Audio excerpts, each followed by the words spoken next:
악이 우세한 듯 보일 때 우리는 어떠한 사람이 되어야 하고 어떻게 해야 할지 오늘 요한계시록 말씀을 통해서 하나님께로부터 듣도록 하겠습니다. 사도 요한이 환상을 보았고 예수님께서 드러내신 하나님의 뜻을 알게 됐는데요, 그것은 세상에 과거에 있었고 앞으로도 있을 것이지만 지금도 있는 일들이죠. 악이 우세한 듯 보인다 할 때 이 악이 무엇일까? 예수님께서 그 악의 실체를 몇 가지 말씀하셨습니다. 그것은 두루마리, 봉인된 두루마리를 하나하나 봉인을 떼어가면서 펼칠 때 나타나는 일들인데요, 두 번째 봉인을 떼었을 때, 세 번째 봉인을 떼었을 때, 네 번째, 다섯 번째, 여섯 번째 봉인을 떼었을 때 세상에 있는 악이 무엇인지, 특히 예수님이 재림하시는 때가 가까울수록 더 이 세상을, 또 세속의 역사를 사로잡을 악이 무엇인지 드러나게 되었습니다. 말씀 볼까요? 6장입니다.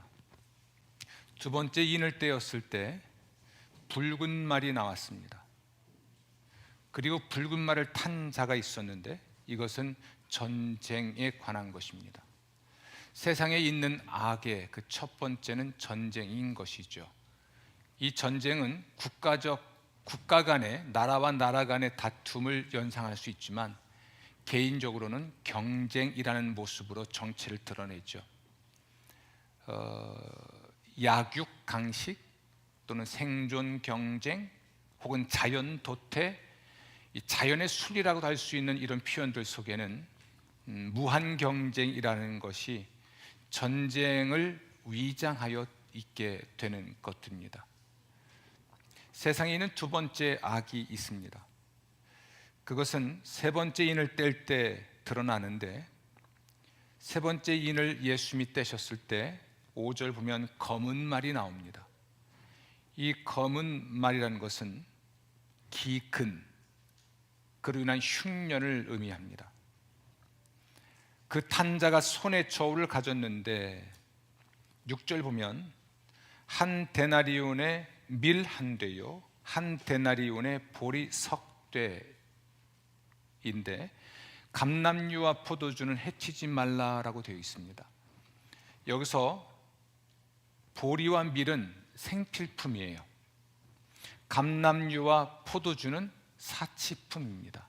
생존하는데 없어도 되는 것이 감람류와 포도주인 것이죠.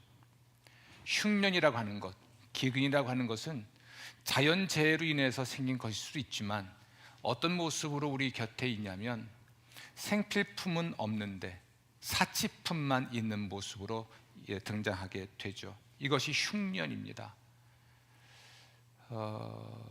세 번째, 세상에 있는 악이 있는데 네 번째 인을 뗄 때 정체를 드러냈습니다. 그것은 청황색 말이고 청황색 말을 탄 자가 있는데 그의 이름이 사망이었습니다. 이것은 세상에 있는 악으로서 병과 죽음에 관한 것입니다. 여러분, 병과 죽음, 이것이 인간이 경험할 수밖에 없는 악 중에 하나이죠. 그리고 이러한 악들이 우세한 듯이 보이기도 합니다. 세상에 과연 이런 것이 있다면 이게 무엇일까? 특히 병과 관련해서는 우리가 얼마 전에 경험했던 전 세계적인 감염병이죠. 패스트일 수도 있겠고 코로나일 수도 있을 것입니다. 전 세계적인 감염병이 있고 크고 작은 질병으로 인하여 우리가 고통을 겪는데, 여러분, 이것이 현실인 것은 대형 병원이 많아지는 것을 보면 알 수 있습니다. 병원이 많아지고 커질수록 인간이 해결하거나 극복해야 될 병과 죽음의 실체가 많다는 걸 보여주기도 하죠. 어쨌든 이것은 우리가 경험하고 있는 악이 분명합니다. 네 번째 악이 있는데요, 다섯 번째 인을 뗐을 때 등장합니다. 이것은 하나님 말씀과 그들이 가진 증거로 말미암아 죽임을 당한 영혼들이 제단 아래 있다라고 되어 있습니다. 곧 신앙의 박해입니다. 우리 이것은 교회와 그리스도인이 윤리적, 도덕적으로는 실수 또는 실패 때문에 겪게 되는 모함이나 공격이 아니라 예수 믿는 믿음 때문에 세상에서 겪게 되는 고난인 것이죠. 사도 요한이 밤모섬에 유배되어 환상을 보았을 때 그 시대의 교회들이 아마 겪고 있는 일이 아니었을까 싶습니다. 교회는 위기에 처해 있었습니다. 세속 권력자들에 의하여 조직적으로 박해를 당했고, 교회 내부에는 교회를 신앙적으로 또는 제도적으로 어지럽히고 더러지는 이단들 또는 거짓 선지자, 거짓 교사들이 판을 치고 있었기 때문에 교회는 내외의 부패와 또는 공격으로 큰 시련을 겪는 때이었죠. 이런 교회의 시련은 과거에도 있었고 앞으로는 더 커지겠지만 지금도 있는 일입니다. 이것은 그리스도인들이 겪는 굉장히 협소한 의미의 세상의 악인데요, 사도 요한이 요한계시록을 기록할 때 교회들이 겪었던 악인 것입니다. 마지막 하나는 6번째 인을 뗐을 때 드러났는데 큰 지진이 났습니다. 해가 검은 털로 짠 상복같이 검어지고 달은 온통 피같이 되었고 하늘의 별들이 무화과 나무가 떨어지는 것처럼 떨어졌다라고 되어 있습니다. 그리고 14절 보면 하늘이 두루마리가 말리는 것 같이 떠났고 산과 섬이 제자리에서 옮겨졌습니다. 이것은 자연재해 혹은 재난입니다. 여러분, 성경이 드러내고 있는 세상의 악이 큰 범주로 5개일 수 있습니다. 첫 번째는 무엇이었죠? 전쟁, 경쟁, 다툼, 싸움, 탐욕에서 비롯된 것이죠. 두 번째는 기근, 흉년, 생필품은 없는데 사치품만 있고 사치품을 추구하고 생필품이 상대적으로 없어지는 이 기이한 현상들. 세 번째는요, 병, 죽음, 다시 말하면 전 세계적인 감염병, 전염병과 같은 죽음에 이르는 육체의 병과 같은 것들입니다. 네 번째는요, 교회와 신자가 세상에서 박해를 받는 일이고, 다섯 번째는 자연재해, 재난이라 할 수 있습니다. 이상한 겨울을 보내고 있죠. 가을 단풍이 붉은데 눈이 많이 내렸습니다. 겨울이 안 온 것 같은데 갑자기 눈이 와서 겨울이 됐고, 겨울이 온 것 같은데 아마 엄청난 추위가 올 듯하기도 하고 안 올 듯하기도 하고 뭔가 애매합니다. 이것이 우리가 모든 사람이 겪고 있는, 경험하고 있는 악의 실체이죠. 개인적으로도 겪고 있고 가정과 교회와 우리 사회가 함께 겪고 있는 악이기도 합니다. 이러한 악이 실체를 드러냈고 이 악이 우세할 때 우리 그리스도인들은 어떤 사람이 되어야 하고 또 무엇을 해야 할지 오늘 하나님께로부터 듣는 시간입니다. 여러분, 미리 좀 말씀드리면 요한계시록 6장과 7장은 이렇게 연결되어 있습니다. 17절 말씀 보면 6장 17절, 진노의 큰 날이 이르렀으니 누가 능히 서리요? 라고 되어 있죠. 진노의 큰 날에 과연 누가 살아남을 것인가? 누가 그 시대를 이길 수 있겠는가? 라는 질문에 대해서 7장이 답을 주고 있습니다. 세상의 악이 우세합니다. 그 날은 하나님의 진노의 날이기도 한데 큰 고통이 있는 것인데, 이런 악은 앞으로는 분명히 더 커지고 강하게 있겠지만 과거에도 있었고 지금도 있는 일들입니다. 이러한 시대를 살면서 우리는 이런 질문을 하게 되죠. 누가 이 악을 이길 수 있겠는가? 누가 이렇게 악한 세상에서 존재할 수 있겠는가? 이긴다라고 하는 표현에 의해서 우리에게 질문을 하는 것이죠. 과연 누가 이 악한 시대에, 악이 우세한 현실 속에서 어떻게 세상을 살아내고 이길 수 있겠는가? 그에 대한 답이 7장에 기록되어 있습니다. 마지막 때를 이야기하고 요한계시록을 강의하는 사람들은 14만 4천 명의 정체에 대하여, 14만 4천 명의 비밀에 대하여 밝혀주겠다고 하고 교인들을 유혹하는데요, 이게 신천지입니다. 이상하죠. 제가 요한계시록을 설교하고 나면 반드시 신천지에서 문자가 옵니다.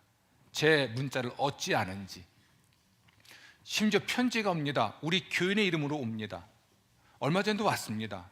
요즘 교회를 잘 나오지 않는 어느 분의 이름으로 제게 편지가 왔습니다. 신천지로 오시죠. 이렇게. 그래서 아마 오늘 제 설교가 마치면 14만 4천의 비밀을 모르는 목사여 신천지로 와서 배우십시오, 이런 문자가 올 듯해요. 어김없이 옵니다. 여러분이 전해주지 않는 한 온라인 예배를 통해 아마 모니터링을 하고 있지 않을까 싶기도 하고요. 우리 교회를 이탈한 누군가가 신천지에 가서 그곳에서 우리 교회를 이야기를 함으로써 이런 이야기를 전하고도 있지 않을까 생각합니다. 이 자리에 신천지가 있을 거라고 저는 생각을 안 하겠지만 하기도 합니다. 이게 참 불행한 시대인 것이죠. 이게 교회가 경험하기는 악중에 하나입니다. 어쨌든 14만 4천의 정체가 누구인가, 유대인인가, 온 세계의 그리스도인인가, 이 이야기를 오늘 하고자 함이 아닙니다. 중요한 건 6장 17절에 대한 대답이 7장에 기록되어 있는데, 그들이 누구이든지 간에 이 사람들은 모두가 큰 환난에서 나온 자요 온전한 그리스도인인 것은 분명합니다. 그들이 유대인이든 유대인이 아니든 예수님을 진실로 믿고 따랐던 하나님의 사람들이 분명합니다. 결론은 이렇게 나는 것이죠. 이마에 인을 맞은 참된 그리스도인들이 이 환난의 때를 이길 수 있을 것이다. 아멘. 어떠한 경우에도 우리 신자가 이깁니다. 아멘. 악이 우세한 듯 보이나 최종에는 교회와 예수 그리스도와 그리스도인들이 이길 것입니다. 이것이 성경의 이야기의 마침표이죠. 그러나 현실은 쉽지 않습니다. 악이 우세하잖아요. 악이 우세한 이 현실에서 우리는 어떤 그리스도인이 되어야 하고 무엇을 해야 할 것인가. 이기겠지만 또한 저절로 이겨지지 않을 텐데 우리의 책임은 무엇인지 하나님께로부터 듣고자 하는 것입니다. 여러분, 먼저 이 사실에 대하여 대답을 하는 과정에 보면 사도 요한이 쉽게 대답하지는 않습니다. 오늘 이 이야기의 맥락을 말씀드려 보겠습니다. 요한계시록 1장에서는 승리하신 예수님의 정체가 드러납니다. 그리고 4장 5장 가면 하늘에 있는 영광스러운 승리의 예배가 드러납니다. 그 사이에 위기에 처한 교회가 2장 3장에 기록되어 있고 교회의 위기가 무엇인지를 밝혀내는 것이죠. 그런 후에 우리에게 마침내 이 봉인을 해제하는 장면이 나오는데 그 전에 사도 요한은 승리의 예배가 진행되는 중에 통곡을 하며 웁니다. 5장 4절입니다. 그 두루마리를 펴거나 보거나 하기에 합당한 자가 보이지 아니하기로 내가 크게 울었더니. 이 봉인을 떼고 하나님의 말씀을 요한에게 전해줄 메신저가 없었기 때문에 그는 통곡을 한 것입니다. 그때 어린 양 모습의 예수님이 등장하십니다. 7절 말씀 보면 그 예수님께서 두루마리의 봉인을 떼려고 나오셨고 드디어 그것을 떼게 됩니다. 이것은 요한에게 하나님의 뜻을 드러내시는 것이고 악의 혼란에 빠진 역사의 의미를 선포하시는 것입니다. 여기서 악이 우세할 때 우리 그리스도인과 교회가 무엇을 해야 하는지, 어떠한 사람이 되어야 하는지 첫 번째 알게 됩니다. 여러분, 악한 혼란에 빠진 역사 혹은 악의 소용돌이에 빠진 듯한 우리의 인생, 우리의 가정, 우리의 삶, 이러한 것을 분석하고 원인을 파악하고 해결책을 마련하는 이러한 차원의 이야기가 아니라 그것의 의미에 대하여 그리스도의 계시 또는 하나님의 뜻을 알고자 하는 통곡이 우리에게 있어야 하는 겁니다. 그러니까 세상의 악에 대한 또는 위기에 빠진 인생과 우리의 가정과 우리의 삶에 대한 하나님의 해석, 하나님의 의미를 우리가 알고자 하는 갈망이 있어야 한다는 것입니다. 손끝에 생채기만 하나 놔도 우리는 온통 이 통증에 집중합니다. 그런데 이 통증이 왜 있는지 분석하고 파악하고 여기에 집중하고 있는 것이죠. 아프지 않은 몸은 더 많은데. 우린 그렇습니다. 악이 우세하고 내 삶과 우리의 사회가 불행에 빠진 듯하면 온통 그 악에 집중합니다. 몸의 통증에 집중하거나 상처에 집중하게 되죠. 자연스러운 현상일 것입니다. 이런 자연스러움을 거스르는 그리스도인의 행위는 그 악에 집중하고 악을 해석하고 악을 분석하지 않습니다. 오직 우리 주 예수 그리스도 그분의 계시를 듣고자 합니다. 그것에 대한 하나님의 해석, 그것의 의미에 대한 하나님의 뜻, 이것을 우리가 알고자 하여 그러나 그걸 알지 못하는 까닭에 통곡을 하는 이런 안타까운 마음을, 안타까운 심령을 가지고 그분의 뜻을 알고자 하는 마음을 드러내게 되죠. 여러분, 이 사실을 믿는지 모르겠습니다. 역사의 현장에서 벌어지는 사건들, 역사적 사실들과 예배 중에 드러난 그리스도의 계시 혹은 성경의 계시가 상응관계에 있다는 사실, 역사에 대한 해석에 있어서 수없이 많은 역사가들의 해석이 있을 수 있습니다. 세속의 철학자들의 해석이 있을 수 있습니다. 정치하는 사람들의 해석이 있을 수 있습니다. 세상 지혜의 해석이 있는 것인데요, 우리 그리스도인들은 이 역사에 대한 하나님의 해석, 하나님이 부여하신 의미를 알고자 해야만 한다는 것입니다. 이것이 우리가 악이 우세한 듯 보일 때 취해야 하는 어려운 말로 스탠스입니다. 어떤 태도를 가질 것인가? 역사가 쏟아내고 있는 수없이 많은 사건들, 전쟁이든 아까 말씀드린 악의 현실들, 감염병의 문제이든 무엇이 되었든지 간에 수없이 많은 자료들을 쏟아낼 때일수록 우리가 공동체 예배에 헌신하면서 그것에 대한 하나님의 의미, 하나님의 해석들을, 하나님의 뜻을 알려고 할 때 우리는 그 악이 우세한 시대를 넉넉히 살아낼 수가 있는 것이죠. 반드시 그렇게 할 수 있기를 주의 이름으로 축원합니다. 그런데 이것은 개인적으로 골방에 들어가서 성서를 읽거나 묵상함으로써도 알 수는 있겠으나 그 깨달음은 검증되지 아니한 깨달음입니다. 나 혼자만의 주관적인 깨달음이 될 수 있는 것이죠. 성경은 본래 교회의 책입니다. 개인에게 주어진 책이 아니라 교회의 책인데요, 교회의 해석을 통하여 자신이 깨달은 바를 검증받아야 될 책임이 신자들에게 있습니다. 왜 이단이 될까요? 이단들은 교회의 검증을 받았는데 그것이 교회의 가르침, 성경의 정통성을 벗어났기 때문에 이단이 되는 것이거든요. 따라서 여러분, 저는 감히 이렇게 말씀드립니다. 개인적으로 인생에서, 여러분 개인의 인생에서 혹은 여러분의 가정에서 혹은 교회와 혹은 이 국가 안에서 있는 악이 우세한 듯한 현실, 악의 소용돌이에 휘말려버린 이 역사적 현실을 살아내는 위대한 방법은 공동체 예배에 헌신하고 공동체를 통하여 선포되는 말씀으로 역사적 사실들을 조명하고 그 의미를 해석해내는 사람들이 되기를 주의 이름으로 축원합니다. 그리하셔야 됩니다. 그렇지 않으면 우리가 이 세대 속에서 그리스도인으로 존재하고 그 역사적인 위기, 역사적인 위험 또는 개인적으로, 가정적으로 존재할 수 있는 그 모든 부조리한 현실을 헤쳐나갈 방도가 없는 것입니다. 꼭 공동체 예배에 헌신하시고 선포되는 하나님의 말씀에 귀를 기울이는 여러분 되시기를 주의 이름으로 축원합니다.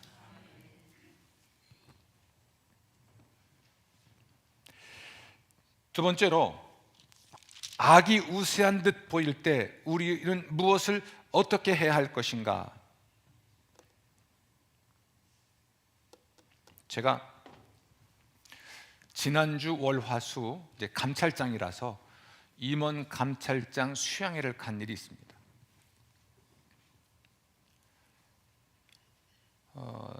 태어나 처음 동해시를 갔습니다. 동해 쪽 아시죠? 우리 이문영 집사님. 그렇죠. 동해시에 전 처음 봤는데 바닷가에 무슨 탑이 있던데. 아이고, 탑이 있습니다. 바다에 있는 탑이래요. 무슨 탑이더라. 예, 아무튼 그렇습니다. 근데 거기를 가서 바닷가 산책을 하고 그 바다에 있는 탑이죠. 그것을 보기도 하고, 왜 여길 왔나? 바닷가 신령님께 뭘 복을 빌러 왔나? 뭐 이제 농담하면서 걷다가 김성복 작가의 조각상을 봤습니다. 거기서 한참을 서 있었습니다. 그건 이런 포즈를 취하고 있는 거죠. 뭐 이렇게 따라합시다. 바람이 불어도 가야만 한다. 찾아보세요. 저도 많이 찾아봤습니다. 그리고 나서 신진수 집사님의 숙소, 일하는 숙소에 갔더니 거기에 또 그분의 작가가 한 게 있고 또 다른 형태의 조형이 있습니다. 이렇게 따라합시다. 바람이 불어도 가야만 한다. 제가 왜 그 앞에 서 있었을까요? 바람이 분다 해서 안 가시렵니까? 가야 할 길인데. 바람이 뒷바람 불어서 밀어주면 좋은데 맞바람 불면요, 가기가 힘들잖아요. 그날따라 웬 바람이 이렇게 많이 부는지.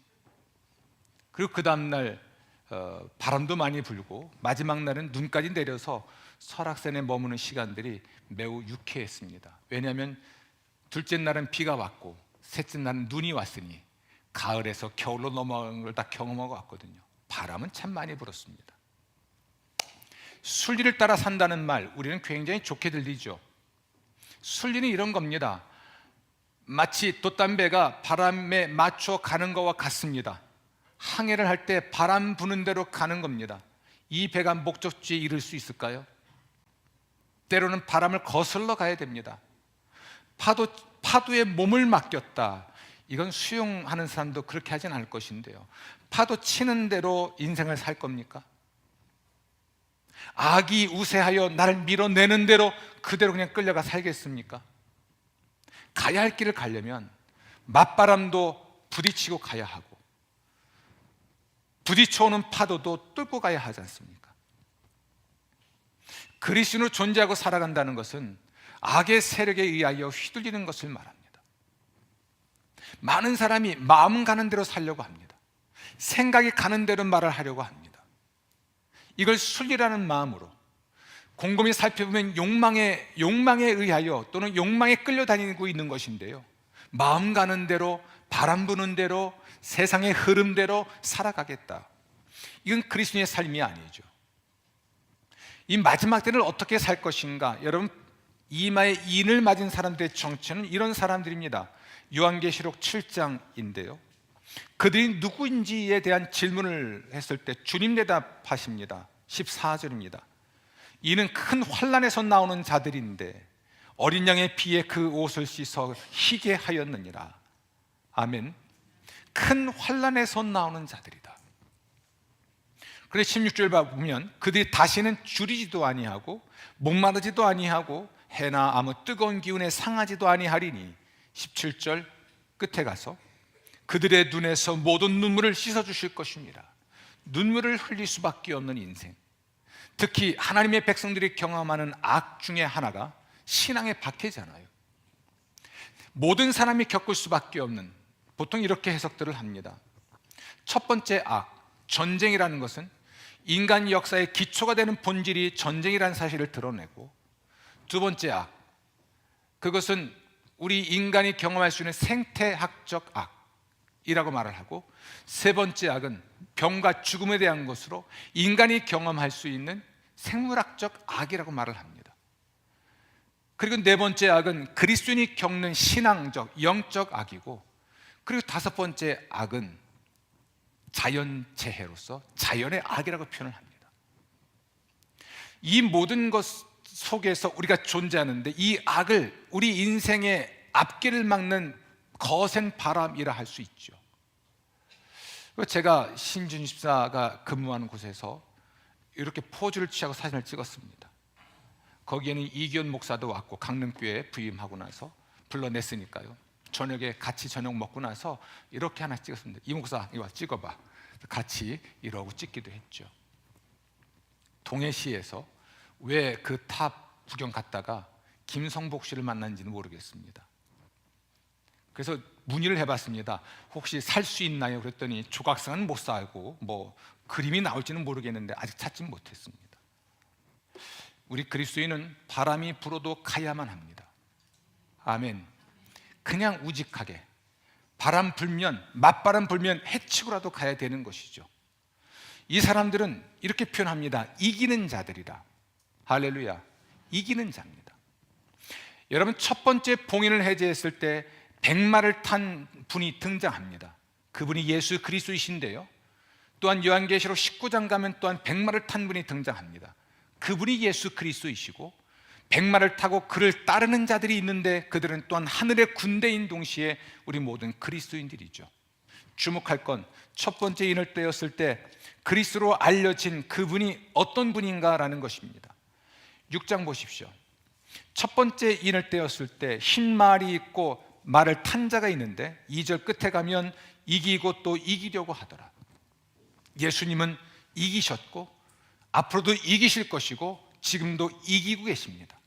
예수님은 우리 예배 현장에서 우리를 통해 경배를 받으실 뿐 아니라 일상 속에서 우리를 이기게 하시는 분입니다.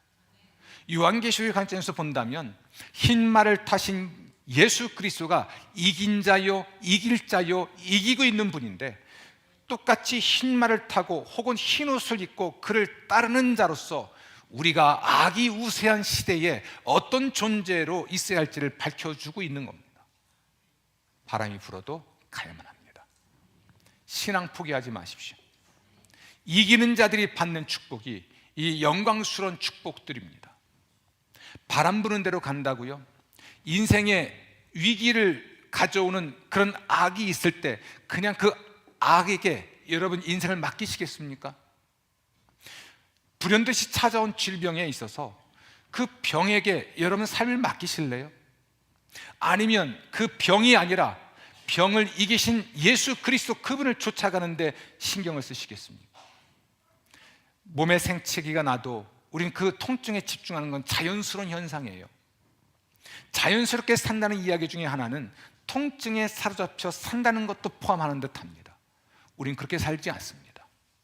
이걸 치유하실 수 있는 분, 이것을 이기실 수 있는 분, 이기셨고 이기시겠으나 지금도 이기고 계신 그분과 함께 그분을 쫓아서 바람이 불더라도 가야만 하고 가는 것이죠. 할렐루야. 이러한 사람들이 마지막 부르는 노래가 있습니다. 7장 10절입니다. 큰 소리로 외쳐 이르되 구원하심이 보좌에 앉으신 우리 하나님과 어린 양에게 있도다. 누가 구원하십니까? 예수 그리스도와 성부 하나님이 구원하십니다. 아멘. 하나님의 사랑과 구원은 과거에도 있었고 앞으로도 완성하겠으나 지금도 있는 위대한 사건이죠. 바람이 불어도 우린 가야만 하고 가는데 어떻게 갈 것인가? 앞서 가신 이기신 예수 그리스도를 따라가는 것인 동시에 그분을 찬양하고 그분을 노래하며 그분께 경배하며 우린 그 길을 갑니다. 정확하게 이 장면은 구원받은 하나님의 백성들이 공동체로 드리는 예배의 광경이죠. 홀로 노래하지 않습니다. 더불어 노래하죠. 여러분, 가장 능동적이고 가장 적극적인 승리의 방식은 단순합니다. 그분을 노래하는 것입니다. 그분이 구원하심을 믿고 그분이 구원하셨고 구원하실 것인데 지금도 구원하시는 사실을 믿고 그분을 따라가되 그분을 노래하며 그분께 경배하며 그분을 쫓아가는 것이죠.